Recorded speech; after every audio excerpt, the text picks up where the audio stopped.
Donc Christophe Thébault, encore gagnant aujourd'hui, cette finale. Tu as été encore une fois pointu. Tu as failli être recollé au score avec une boule jaune qu'il n'a pas mise. Et à mon avis, ça l'a mis dedans. Qu'est-ce que tu en penses? En fait, la finale, je la ressens qu'il a super bien joué au départ. Les 3-4 premières parties, il a vraiment bien joué. Moi, je faisais mon match, mais je crois qu'il a eu plus l'étape que moi derrière la casse, la main. Et du coup, je pense qu'il aurait pu m'amener beaucoup plus dans le dur que ça, parce qu'il a fait quelques petites erreurs. Alors, c'est un non permanent, il n'a pas l'habitude de jouer en 7 manches, en tout cas en compétition.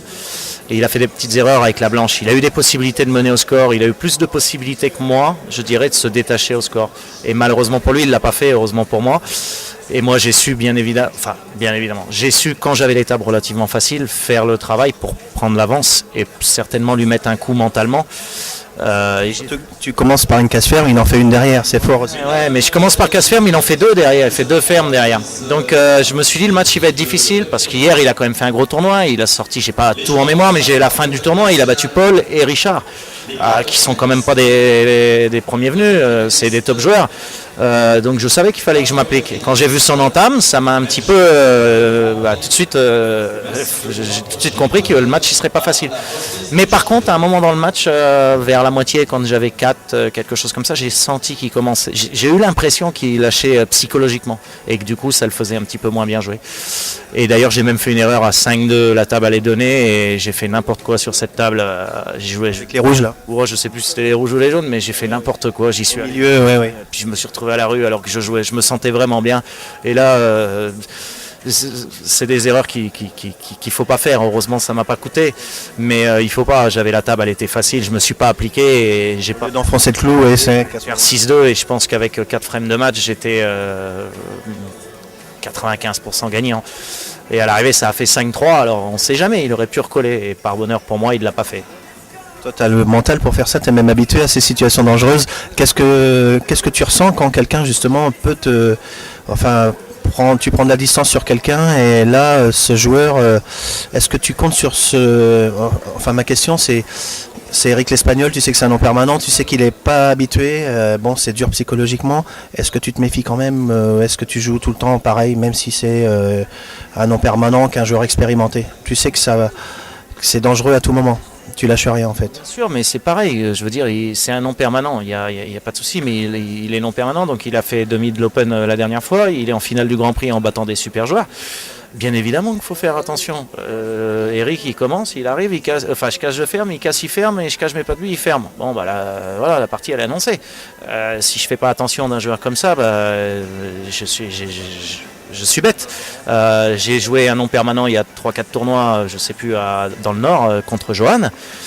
Et Johan avait bien joué en faisant casse ferme à la belle, un super cassé fermé. J'avais pas été assez bon psychologiquement. Peut-être c'était inconsciemment, mais je ne sais pas. J'avais pas été capable de faire ce que j'ai fait aujourd'hui. C'est-à-dire que quand j'avais les occasions, je les saisissais pas. Je pense que j'ai retenu la leçon. Et en tout cas, j'essaye de mettre toutes les chances de mon côté. Maintenant, que ça soit un non permanent ou que ça soit Paul Koldrick ou Stéphane Mokowski, ça ne change rien. Il faut s'appliquer. Et quand tu as les possibilités, il faut jouer les billes. Moi, je ne joue pas le joueur. Je joue les... Ça reste, c'est ton point fort aussi. Hier, c'était chaud avec Elir en finale à la belle. Ouais, super match. Je pense que c'est mon... J'ai quand même bien joué sur l'ensemble du Grand Prix. J'ai fait un gros match contre Stéphane Mokowski et un gros match contre Elie. Mais je pense que contre Elie, c'est mon meilleur match. Et lui, il a fait un super match. Et c'est pour ça que c'est mon meilleur match. C'est parce qu'il a il m'a vraiment donné du fil à retordre. Il n'a rien raté. Il a raté une bille, c'est à la fin à 6-5. Sinon, il n'avait rien raté. Je perdais 3-1. Il a fallu que je fasse des grosses fermetures, vraiment difficiles à faire sur la table. Donc ouais, contre Elie, très satisfait, mais très satisfait du tournoi en général. D'abord, attends, je veux féliciter Eric quand même, parce qu'Eric, il est non permanent. Il se retrouve, fait, c'est vraiment formidable. Il se retrouve en finale, il bat Paul et Richard, qui sont quand même, et je me souviens plus contre qui il gagne au premier tour, mais Fabien Couedon. Voilà, donc il bat Fabien Couedon, très bon joueur, Paul, top joueur, et Richard, excellent joueur, même s'il est en bas du tableau. Il n'avait jamais battu Paul et il s'est retrouvé contre Richard Lemaire en demi-finale à la belle et il n'a rien lâché, il a été très propre. et on l'a félicité, et c'est vrai qu'on peut souligner ça aujourd'hui.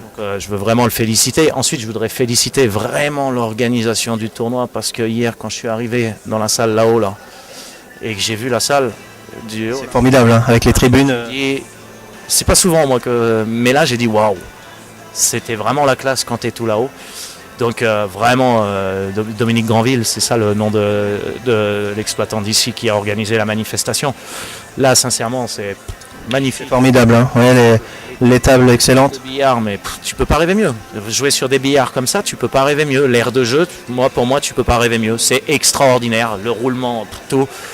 Petit bémol avec le froid, ils ont fait le nécessaire hier parce qu'ils avaient réglé à 18, il aurait fallu régler un petit peu plus, mais il y a des ventilations en bas qui fait un peu ce petit courant d'air, mais c'est vrai qu'avec les tribunes, la logistique, Dominique Granville qui met cette passion à notre disposition, et les tables qui sont extraordinaires. Extraordinaire. Franchement, c'est des tables extraordinaires, une salle pour jouer au billard extraordinaire, une organisation top, le bar top, enfin tout est réuni, c'est bien. Moi je trouve que plus le temps passe, je trouve que quand même les Open, ils évoluent. Que ce soit en effet basse ou en FFB, mais je trouve que les Open sont de mieux en mieux organisés et je trouve ça génial. Et bien chouchouté, c'est vrai. Quand les Open sont pas bien, souvent on le dit, et quand les Open sont extraordinaires comme ici, il faut également le dire. Christophe, merci et bravo encore. Merci. Bravo mon teuf. Bravo.